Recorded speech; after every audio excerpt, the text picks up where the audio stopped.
Break के बाद आपका स्वागत है और इस बीच चलिए जायजा ले लेते हैं एक बार फिर से उन शेयरों का। क्या देखते हैं क्या रुझान देखने को मिल रहा है, इस पर अभी हमने थोड़ी देर पहले चर्चा की थी। देवेंद्र चौकसी साहब का मानना है कि आप ट्रांसफार्मर और रेक्टिफायर में खरीदारी कर सकते हैं और इस बीच करीब 360 पे ट्रेड करता हुआ 520 का लक्ष्य उन्होंने यहाँ पर दिया है। और गौरांग कह रहे हैं कि बेयर कॉर्प साइंस आप इस दिवाली जो है आपके लिए पटाखा शेयर साबित हो सकता है और अभी 1095 पे ट्रेड करता हुआ, हालांकि 10 रुपए के आसपास की गिरावट यहाँ पर इस समय बनी हुई। चलिए बाजार पर चर्चा करने के लिए हमारे साथ इस बीच विजय चोपड़ा जी मौजूद हैं। विजय जी बहुत बहुत स्वागत है आपका। दीपावली की बहुत बहुत शुभकामनाएं आपको। सबसे पहले तो ये जानना चाहेंगे आपसे, कल 21,000 देखने को मिल सकता है क्या? विपुल जी, मेरी तरफ से भी सारे के सारे दर्शकों को बहुत बहुत शुभकामनाएं दिवाली की। और कल 21,000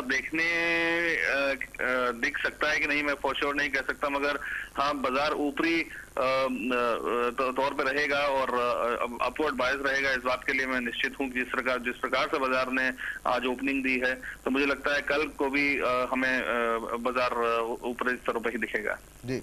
साथ ही आपसे ये भी जानना चाहेंगे, आप कुछ एक सेक्टर्स, कुछ एक शेयरों पे अगर चर्चा करें, और उन सब चर्चाओं से पहले आज जो लिस्टिंग देखने को मिली है कोल इंडिया की, शानदार लिस्टिंग और दर्शकों को अच्छा दिवाली का तोहफा दिया है। अब यहाँ पर क्या सेकेंडरी मार्केट से इन लेवल्स पे आप कंफर्टेबल होंगे बाइंग करने में कोल इंडिया में?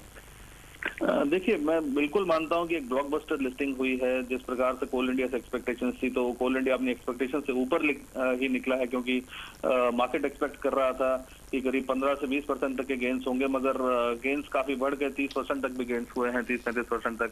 तो मेरे विचार से एक बार को प्रॉफिट बुकिंग का आलम रहेगा और जहां जहां भी लोगों को प्रॉफिट मिल रहा है वो लोग प्रॉफिट लेंगे। अभी फिलहाल इस काउंटर में एंटर करने के लिए मैं सलाह नहीं दूंगा जी।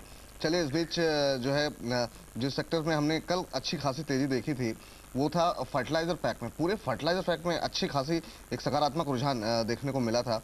आप इन लेवल्स पे कंफर्टेबल हैं क्या फर्टिलाइजर पैक पे? और इस समय जो लोग नुकसान में हैं, जिनके पास पुराने शेयर पड़े हुए हैं, उन्हें क्या रणनीति अपनानी चाहिए फर्टिलाइजर पैक में?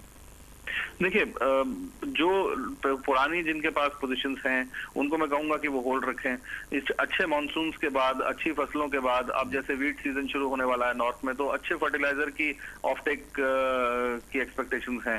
तो फर्टिलाइजर में मुझे लगता है कि अच्छा ऑफटेक रहेगा, अच्छी सेल्स रहेंगी, तो डेफिनेटली कंपनीज को फायदा पहुंचेगा। मगर इस स्तर पे बाजार में मैं फ्रेश पोजीशंस बनाने को बिल्कुल भी नहीं कहूंगा। जो ऑलरेडी इन्वेस्टेड हैं वो इन्वेस्टेड रहें। मुझे लगता है कि इसमें अभी भी 10% तक की और बढ़त देखने को मिल सकती है। बहुत लोग ये कह रहे हैं कि कोल इंडिया के आईपीओ से इस पूरे सेक्टर की रीरेटिंग होगी। जो भी इससे जुड़ी हुई कंपनियां हैं वहां पे भी अच्छी तेजी देखने को मिल रही है, गुजरात नारी को हो, जीएमडीसी हो। आप जो सेकेंडरी मार्केट में कंपनियां पहले से लिस्टेड हैं, वो उन्हें आप कैसे देख रहे हैं इस समय?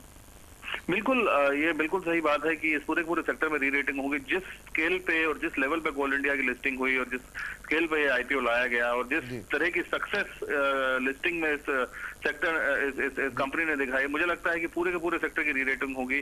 और जब री रेटिंग होगी तो डेफिनेटली अपवर्ड बायस देखने को मिलेगा। But over a period of time जो भी एनर्जी रिलेटेड स्टॉक्स हैं उनमें एक लॉन्ग टर्म व्यू बना के अगर निवेशक चले तो उनको बहुत फायदा पहुंचेगा। चलिए बहुत बहुत शुक्रिया विजय जी, इस पूरी चर्चा में शामिल होने के लिए, अपनी महत्वपूर्ण राय देने के लिए।